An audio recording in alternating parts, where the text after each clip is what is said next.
ये कहानी है माधव नगर के राघव की। राघव ठंडियों में चादर बेचने का काम किया करता था। राघव की चादर ठंडियों में ही बिका करते और बाकी के महीने राघव को व्यापार में घाटा हुआ करता था। जब जब गर्मियों का मौसम आता है, हमेशा मुझे ऐसी ही तकलीफें होती हैं। ना कोई चादर बिकती है, ना कोई सामान। तो पिताजी, आपको बेचने ही क्यों है? मेरे साथ घर पर वक्त गुजारा कीजिए ना। अगर मैं तुम्हारे साथ घर में वक्त गुजारूंगा तो हमारे घर खाना कैसे बनेगा बेटा? राघव सोचते हुए अपने घर से गांव की तरफ चला जाता है और वहां जाकर देखता है कि हे भगवान, इतनी गर्मी है। गर्मी का महीना आने को अभी 15 दिन और है। उससे पहले ही इतनी गर्मी, पता नहीं आगे क्या होगा। तभी एक महिला वहां पर मटका लेकर आती है और कहती है, अब क्या बताऊं राघव भैया, पूरे गांव में पानी भी नहीं है और हमें पास के गांव ने भी पानी देने से मना कर दिया है। गर्मी बढ़ते ही जा रही है, खेत सारे बंजर पड़े हैं। कहीं ऐसा ना हो कि कोई प्यास से अपने प्राण ही त्याग दे। सच कहा राघव भैया आपने, कुछ ना कुछ तो गांव की सुरक्षा के लिए सोचना ही होगा। और तो और हमारे गांव के पशु भी पानी के बिना प्यासे रह रहे हैं। मेरे घर पर थोड़ा सा पानी रखा हुआ है, मैं उन पशुओं को पिला देता हूँ, उससे कम से कम उनकी दुआएं तो लगेंगी। राघव घर जाकर अपने घर से एक बाल्टी पानी लेकर गांव के कुछ प्यासे पशुओं को पिलाता है, जिसे देख राघव की बेटी रम्या उससे कहती है, काश पिताजी, हमारे गांव में भी पानी होता। पानी नहीं, काश हमारे गांव में बर्फ होता। मैं तो बर्फ से ही सारा काम करती। लेकिन ऐसा कहाँ संभव है, ये मुमकिन नहीं है बेटा। पिताजी, एक बार आपने ही कहा था कि अगर कुछ ठान लो तो सब कुछ मुमकिन हो जाता है।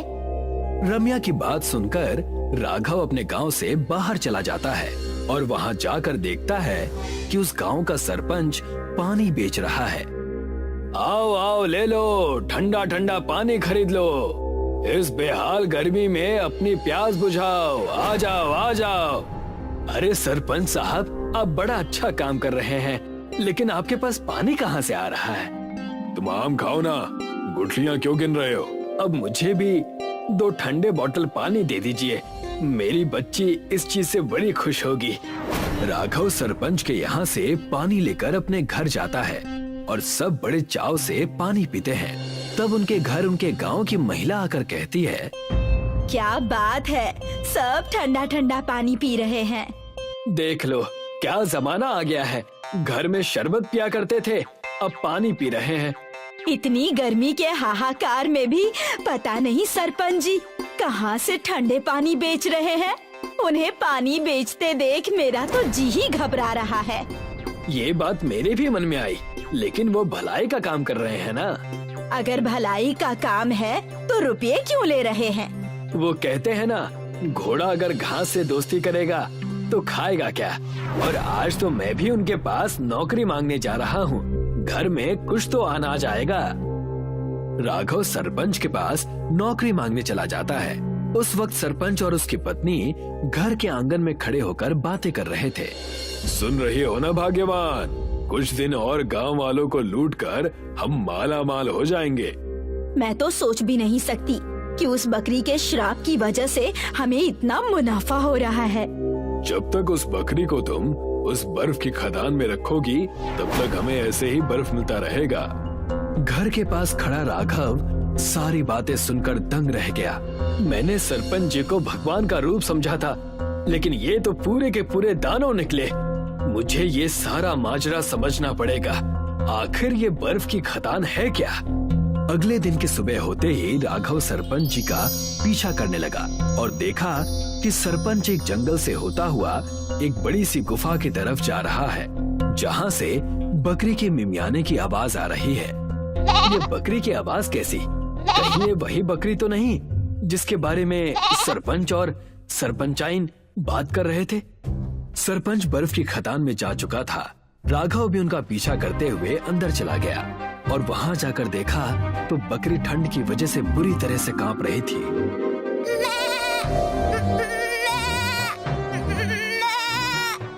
तुम चाहे जितनी भी मिमिया लो, मैं तुम्हें बाहर नहीं निकालने वाला। तुम अंदर हो, इसी वजह से बाहर हम मजे मार रहे हैं। ये क्या हाल कर रखा है आपने सरपंच जी? मैं आपकी सारी बातें जान गया। उस बकरी को छोड़ दीजिए, वरना मैं पूरे गांव को ये सारी बात बता दूंगा। रुक जाओ राघव, ऐसा मत करना। पहले मेरी बात तो सुन लो, तब तुम्हें जो करना होगा वो करना। तब जाकर सरपंच ने सारी बातें बताई। मैं और मेरी पत्नी एक बार जंगल में जा रहे थे, तब एक साधु बाबा इस बकरी को लेकर खड़े थे। बालक, मेरी बकरी प्यास से जूझ रही है, क्या तुम इसे पानी पिलाओगे? जी, ये लीजिए, लेकिन मेरे पास सिर्फ थोड़ा सा ही पानी बचा है। बालक, तुम्हारे पास जितना है उतना ही पिला दो, कोई बात नहीं। और जैसे ही मैंने उन्हें पानी पिलाया, उस साधु ने मुझे आशीर्वाद दिया और कहने लगा, इस जंगल के पास वाली गुफा बर्फ की हो जाएगी, लेकिन तुम्हें मेरी इस बकरी को पालना होगा, और अगर तुम इस बकरी को बाहर लेकर आए तो बर्फ की खदान मिट्टी की हो जाएगी और तुम्हारी पत्नी पर धर्म संकट आ जाएगा। इस बकरी की देखभाल तुम्हें तब तक करनी है जब तक मैं हिमालय से जड़ी बूटियां लेकर वापस नहीं आ जाता। इतना कहकर वो साधु बाबा वहाँ से अदृश्य हो गए। सरपंच की बात सुनकर राघव भी सहम गया और सरपंच से कहने लगा, ये आप क्या कर रहे हैं? इस बकरी की जान हमें बचानी होगी। ज्यादा दिन बर्फ में रहने से भी तो उसकी मौत हो सकती है। इसे बाहर ले चलिए। नहीं, ऐसा मत करो, मेरी पत्नी की जान खतरे में आ जाएगी। मैं तुम्हारी एक नहीं सुनने वाला, मुझे इसे ले जाने दो। राघव सरपंच को धक्का देकर उस बकरी को बाहर लेकर चला गया। जैसे ही राघव बाहर गया, पूरी बर्फ की खदान मिट्टी की हो गई। ठंड के कारण बकरी कांप रही थी। राघव ने उसे धूप में खड़ा किया ताकि उसे थोड़ी गर्मी लगे, और जैसे ही बकरी को गर्म हवा लगी, बकरी खुद से कहने लगी, राघव, मुझे बचाने के लिए धन्यवाद। मैं एक मायावी बकरी हूँ, तुमने मुझे बचाया, इसलिए मैं तुम्हें एक वरदान दे रही हूँ। तुम बोल कैसे रही हो और तुम्हें मेरा नाम कैसे पता है? मैं लोगों को देखकर उनका नाम और काम पता लगा लेती हूँ। मेरा वरदान ये है कि तुम्हारी सारी चादरें अब बर्फ की हो जाएंगी। जहाँ मैं खड़ी हूँ, उस जगह की मिट्टी को ले जाकर अपने चादरों में डाल दो, वो सब बर्फ की हो जाएंगी, और मुझे यहीं जंगल में छोड़कर चले जाओ। और सरपंच, अब तुम्हारी पत्नी सुरक्षित है। क्या सच? तुम्हारा लाख लाख शुक्रिया। मैं उन बर्फ की चादरों से लोगों की भलाई करूंगा। पूरे गर्मी में सबको चादर बांटूंगा। राघव उस बकरी की कदमों की मिट्टी को ले जाकर अपने घर की चादरों पर डालने लगा। देखते ही देखते सारी चादर बर्फ की बन गई। मैं ये सारी चादर सबको बांट दूंगा। अब से इस कड़ाके की गर्मी में कोई प्यास से नहीं जूझेगा। लगता है आपने अपनी मन की ठानी हुई बात पूरी कर ही ली। इतनी सारी बर्फ की चादरें आपने बनाई कैसे? ये एक मायावी चादर है जो हमेशा बर्फ की रहेगी। हुर्रे! अब मैं इस बर्फ की चादर को लपेट कर खेलूंगी। राघव ने बर्फ की चादर पूरे गांव में बांटी। पूरे गांव से गर्मी का कहर खत्म हो गया और राघव और सरपंच खुशी खुशी रहने लगे। एक गांव में बबलू नाम का एक लड़का रहता था। बबलू अनाथ था। वो गांव वालों की भैंस, गाय, बकरियां चराता था। बदले में गांव वाले बबलू को तीज त्योहार पर घर बुलाकर खाने को मिठाई वगैरह दे दिया करते थे। बबलू मिठाई खाकर खुश रहता और जानवरों को चलाते हुए जंगल में बैठा बांसुरी बजाता रहता था। एक दिन गांव में वसंत पंचमी का उत्सव था। उस दिन बबलू को ढेर सारी मिठाइयां मिली। जब बबलू जंगल में बैठकर मिठाई खा रहा था तो एक बूढ़ा आदमी बबलू के पास आया। बेटा, 3-4 दिन से भूखा हूँ, कुछ भी नहीं खाया है। थोड़ी मिठाई मुझे भी दे दो। बबलू ने अपनी आधी मिठाई उस बूढ़े आदमी को दे दी। जैसे ही आदमी हाथ में मिठाई लेता है, वो एक वन देवता में बदल जाता है। तुम बहुत दयालु हो बबलू। तुमने बिना सोचे समझे अपनी आधी मिठाई मुझे दे दी। मैं तुमसे बहुत खुश हूँ। मैं तुम्हें 4 चीजें देता हूँ जो मुसीबत के समय तुम्हारे काम आएंगी। वन देवता बबलू को 3 टोकरियां देते हैं।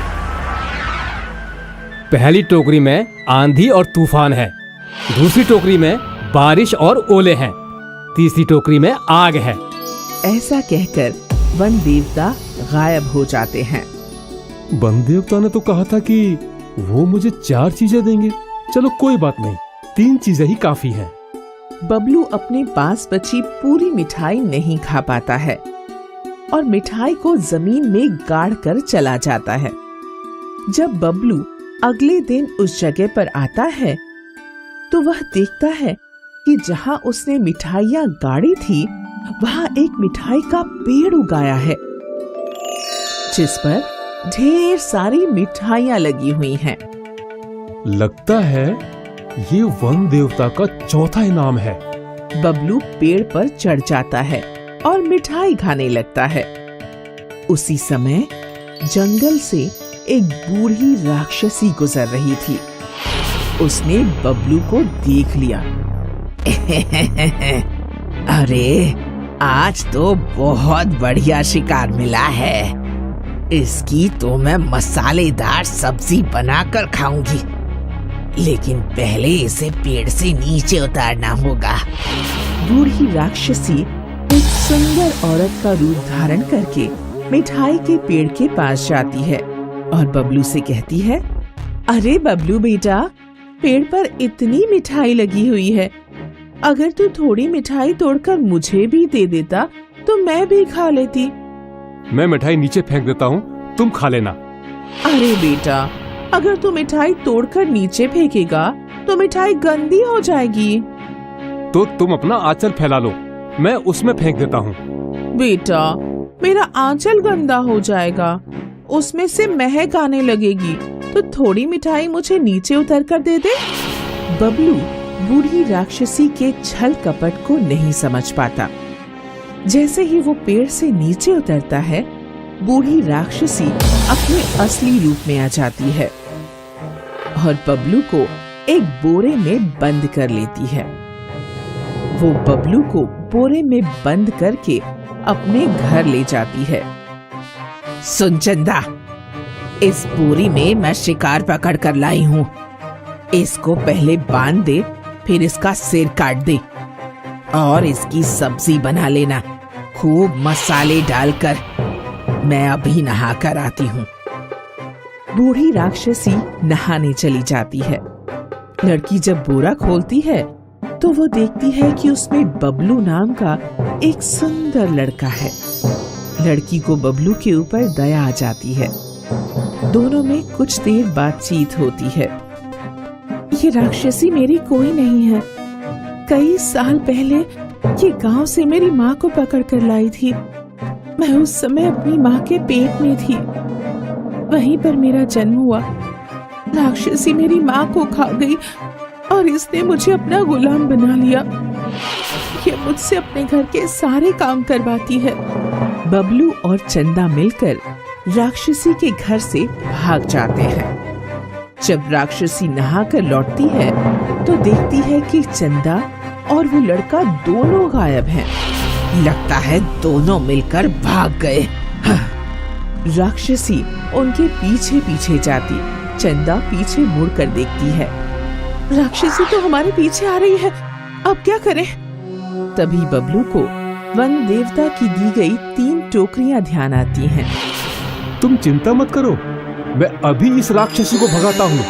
बबलू सबसे पहले आंधी और तूफान की टोकरी खोलता है, लेकिन तेज आंधी और तूफान के बीच भी राक्षसी हार नहीं मानती। वो उन दोनों का पीछा करती रहती है। लगता है ये ऐसे नहीं मानेगी। फिर बबलू बरसात और ओले की टोकरी खोलता है। राक्षसी घायल हो जाती है, लेकिन फिर भी पीछा करना नहीं छोड़ती। बबलू और चंदा भागते भागते गांव पहुंच जाते हैं। गांव वाले उनके पास आते हैं और उनसे पूछते हैं, क्या हुआ बच्चों, क्यों भाग रहे हो?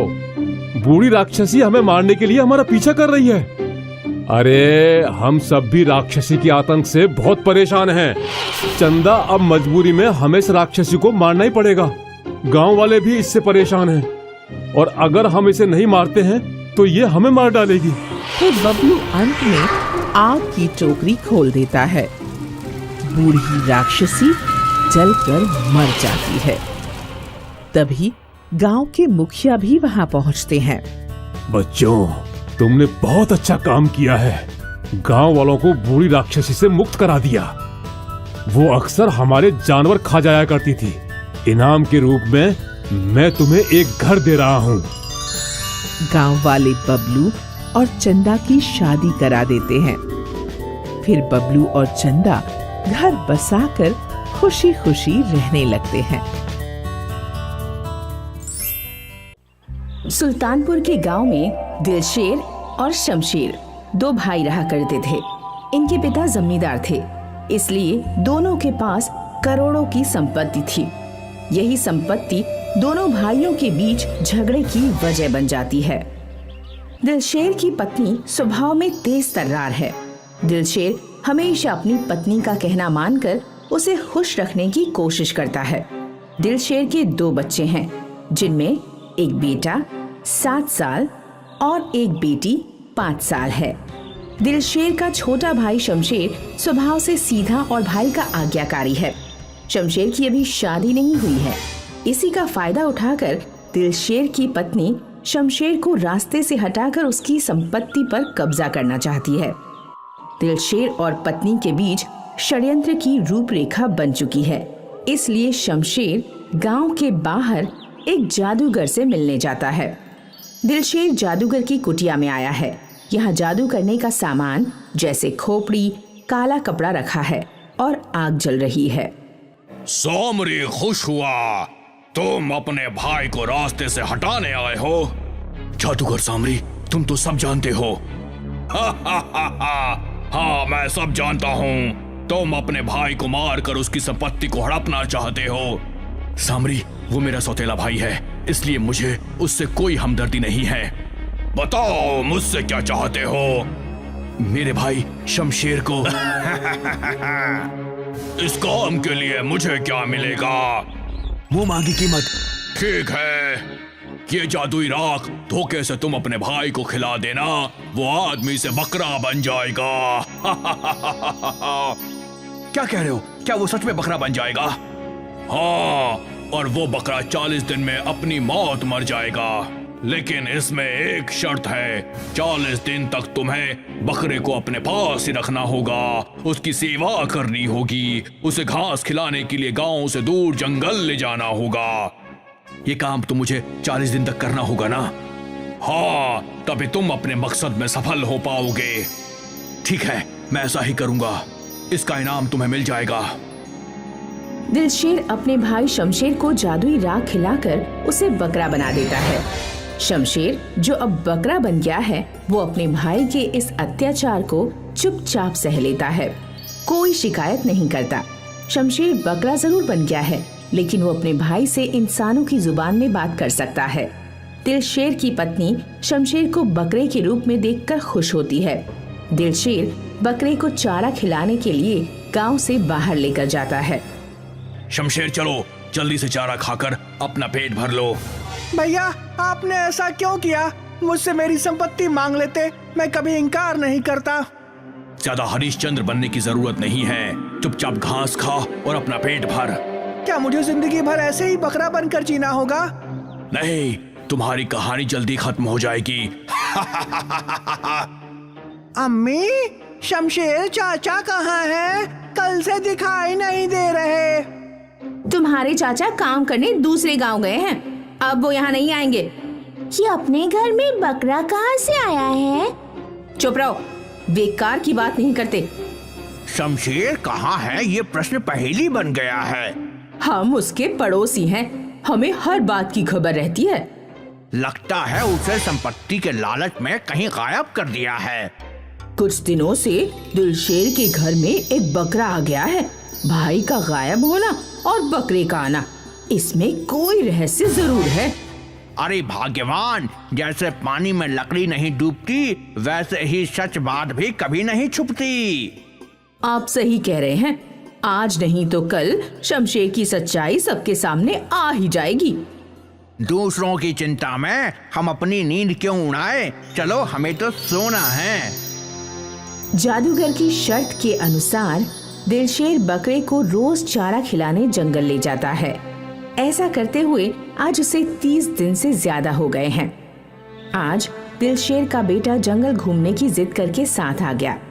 बकरा जंगल में घूमने जाता है और साथ में उसका बेटा भी है। बकरा जंगल में घास चरता है। वहीं एक नदी भी है। दिलशेर बैठा है। उसका बेटा खेलते हुए कब नदी में चला जाता है, दिलशेर को पता ही नहीं चलता। बेटा पानी में डूबते हुए चिल्लाता है। दिलशेर बेटे को बचाने के लिए भागता है, लेकिन उसे तैरना नहीं आता, इसलिए किनारे पर खड़े होकर ही बेटे को पुकारता है। बकरा यानी शमशेर डूबते हुए दिलशेर के बेटे को बचाने के लिए नदी में कूद जाता है और उसे बचाकर नदी के किनारे ले आता है। दिलशेर अपने बेटे से मिलकर रोता है और बकरे की तरफ देखता है। दिलशेर बकरे को भी गले लगाकर रोता है और अपने बेटे के साथ वापस आने लगता है। दिलशेर बकरा और बेटे के साथ घने जंगल से वापस आता है। जंगल के रास्ते में उसे दहाड़ता हुआ शेर दिखाई देता है, जिसे देखकर दिलशेर के पसीने छूट जाते हैं। शेर पापा, आप हमें बचाइए। अब हम क्या करेंगे पापा? डरो नहीं बेटा, मैं हूं ना, तुम डरो मत। मेरा शिकार बकरा, इसे मेरे हवाले कर दो।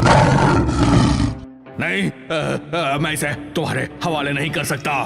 देखो, मुझे बहुत भूख लगी है। मैं सिर्फ बकरा खाकर अपना पेट भर लूंगा। अगर तुम मुझे गुस्सा दिलाओगे तो मैं तुम तीनों को खा जाऊंगा। शेर जी, आप दूसरा शिकार ढूंढ लीजिए। शेर जी, नहीं, मैं यही बकरा खाऊंगा। शेर जी, आप मुझे खाकर अपना पेट भर लीजिए, लेकिन मेरे भाई और मेरे बच्चों को जाने दीजिए। ठीक है, मैं तुम्हें खाकर शांत हो जाऊंगा। नहीं शेर जी, नहीं, इसे मत खाना, इसके बदले मुझे खा लो। मुझे अपनी भूख मिटानी है, जल्दी करो। शेर जी, आप मेरा शिकार करो। नहीं, मेरा शिकार करो, इस बकरे को छोड़ दो। शेर, आप मेरा शिकार करो। तुम दोनों आपस में तय कर लो किसे मरना है। मेरा समय खराब मत करो। शेर हमेशा बकरे को ही खाता है। नहीं, शेर आदमी को भी खाता है। तुम बकरे को बचाने के लिए अपनी जान दे रहे हो। हाँ शेर जी, क्योंकि ये बकरा नहीं, मेरा छोटा भाई है शमशेर। क्या ये बकरा शमशेर चाचा है? ये बकरा तुम्हारा भाई कैसे हो सकता है? इसके पीछे मेरे लालच और स्वार्थ की कहानी है।